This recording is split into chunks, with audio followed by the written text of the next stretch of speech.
This week, we're at my house in Pike Road, Alabama.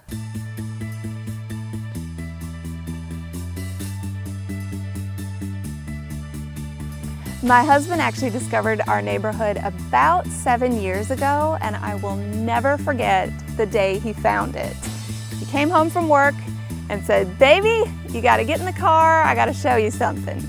So I jumped in the car and we drove outside the city for about 20 minutes and boom, I was in love. I'm talking every house had a front porch, there was Spanish moss dripping from the trees, there was a lake, and it was all surrounded by cows and cotton fields, two of my favorite things. Fast forward to 1 year ago this week. We made an offer on a house that had been sitting vacant and in foreclosure for 7 years. I mean, like the whole time we knew about the neighborhood. It was just sitting there. Luckily, the bank accepted our offer and we are so excited about being able to love it back to life. First up, a cottage-style project in our living room. We love the look and feel of wood walls, so we're gonna bring in some planks and hopefully create a space that reflects our personalities and the neighborhood around us.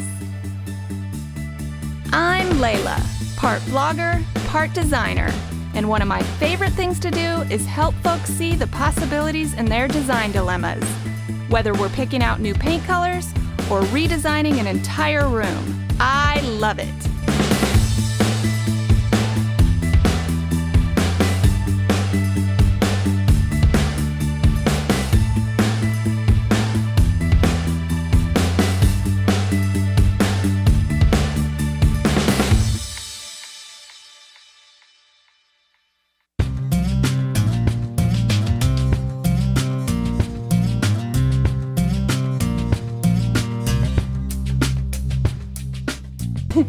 Okay, so we could have done this two different ways. One, super duper dusty.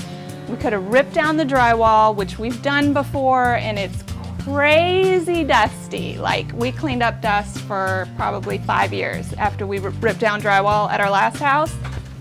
Not gonna do that this time. The way we're gonna do it is we're gonna carefully pull down the baseboards, the crown, and the door trim so that hopefully we can save it and not have to buy new molding, and we'll plank it and then pop it right back on top. So we're pulling nails really carefully today.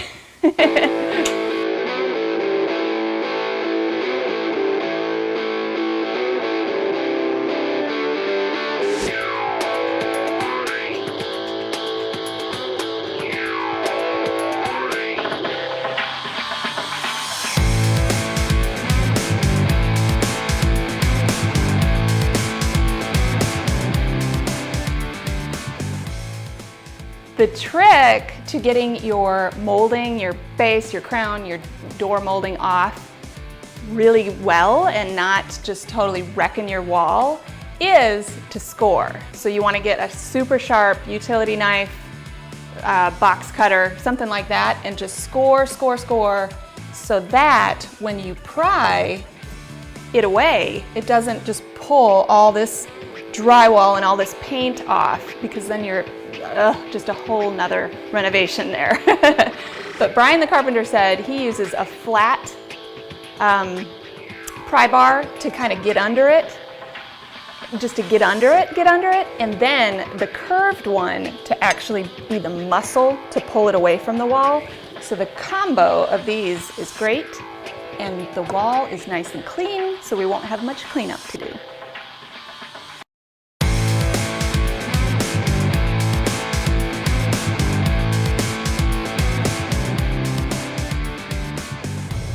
We just picked up the wood for our project, and we discovered that it was cheaper to buy it from a local millworking shop versus like a big box store. So we got about 5,200 planks in the back of the truck right now, and we're gonna take them home and start putting them up.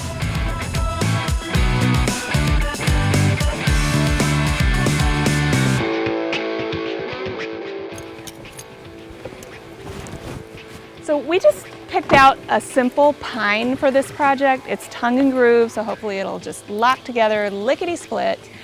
The hardest part is going to be getting it from the truck to the house.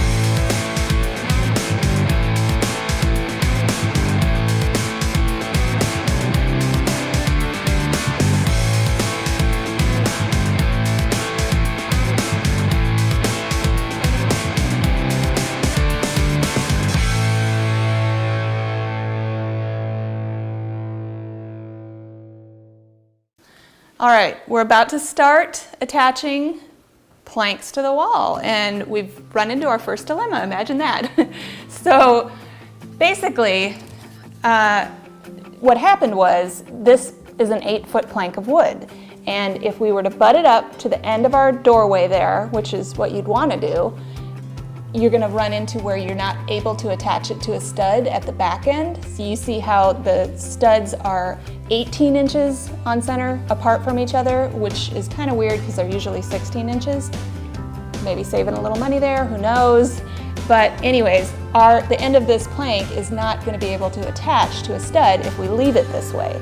So we're going to cheat it a little and scooch it down, still keeping it behind the door molding, so you know we're good there, but so we can attach it to a stud at the other end too.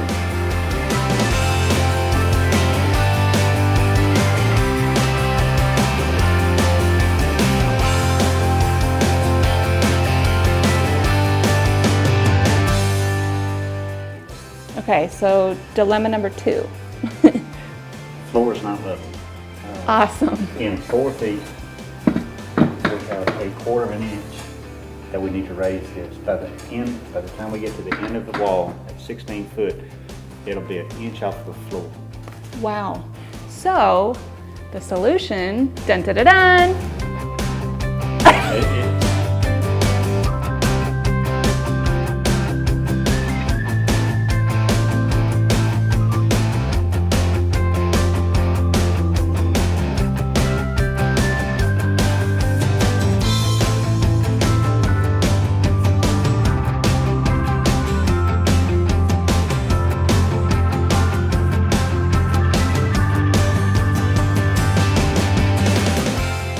All right, I want to go back to the conversation that Brian and I had earlier about making sure the boards looked level.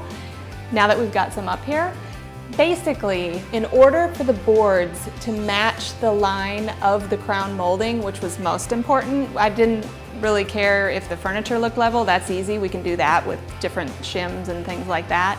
The most important thing to me was to make sure that the boards looked even with the line of the crown molding. So he measured down in various spots all along the wall from the crown and then drew a line, pencil line, up a little ways from the floor onto the wall and started the first board on that line. And every other board will be built up off that line, so by the time you get to the top, everything will look even. Nice and straight, horizontal. Furniture may look a little wonky, but we could fix that.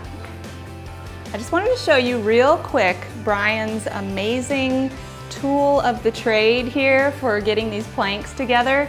He's not just banging with his hammer directly on the tongue of the plank that he's working on. He's using a piece of a leftover plank or a plank that would have gotten thrown away, cut it, just handy dandy. He locks it in and then he pounds on the tongue of this piece so that this doesn't happen to the one that we need to lock into.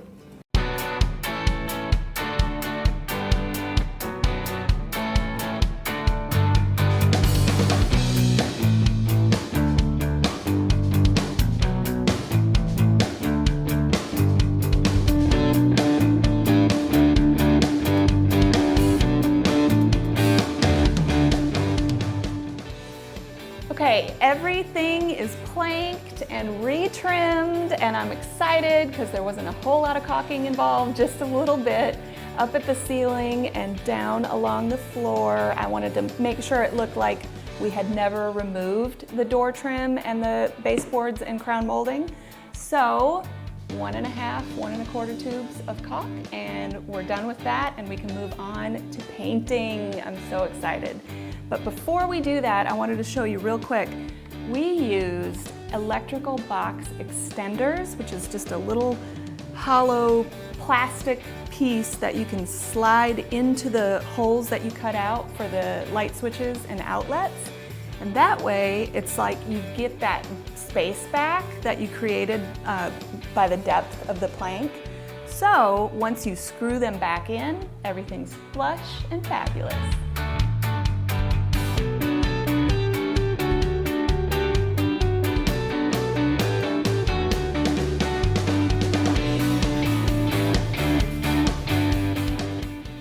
Real quick, I just wanted to show you what we're using to paint this big old wall. We're using a sponge head roller, and we could only find one this size. It would have been awesome to find one this size, but this is all the hardware store had. And the reason is because the fuzzy head rollers tend to leave little bumps on smooth surfaces like this, but the sponge head rollers do not. So we're getting a really nice smooth finish here. And this little guy is really great for right up against the molding, but again, takes forever to coat this huge space. So one coat down, one coat to go.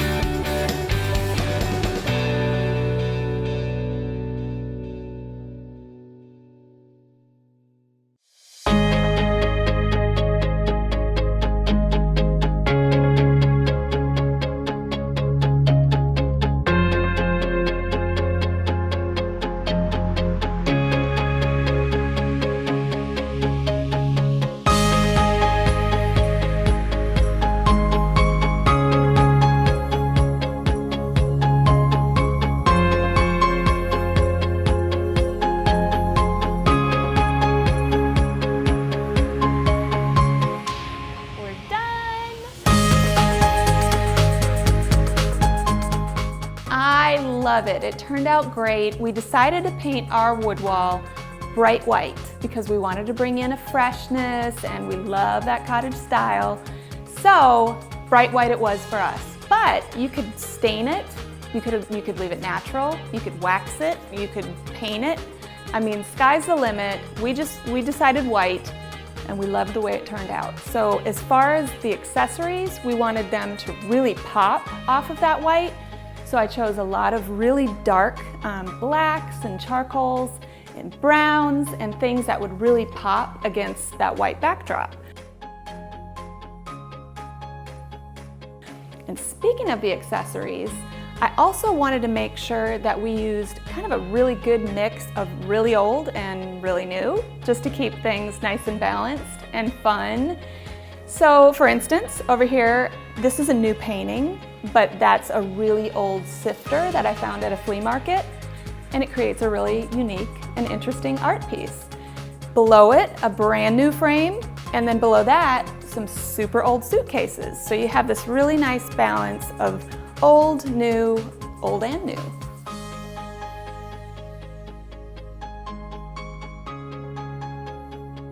And we did that throughout the entire TV stand. So there's old and new things sprinkled a little bit of everywhere throughout every single shelf.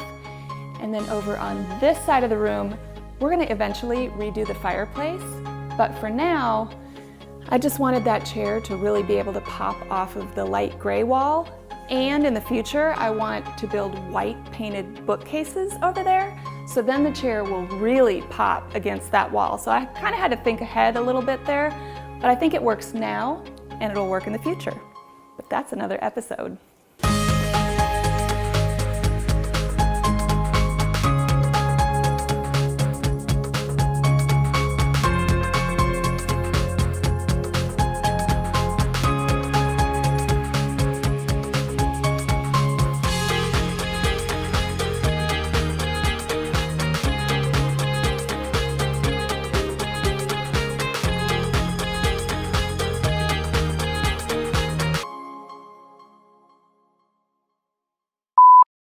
We're gonna bring in some wood planks and try to inject a huge dose of cottage style, which is episode 1. Okay. First up, a cottage style project in our living room. My voice sounds like a robot. Can you give me the, did I bring a water? Wait. Yeah. Woo! Hard to get through these things, isn't it?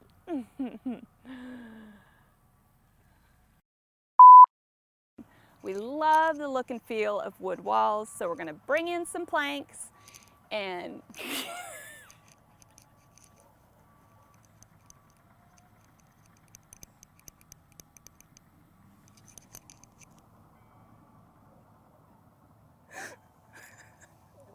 What is so funny? I don't even know. I can't look at you. You're gonna have to push the record button and just run away. Okay. All right. How do you come back from that?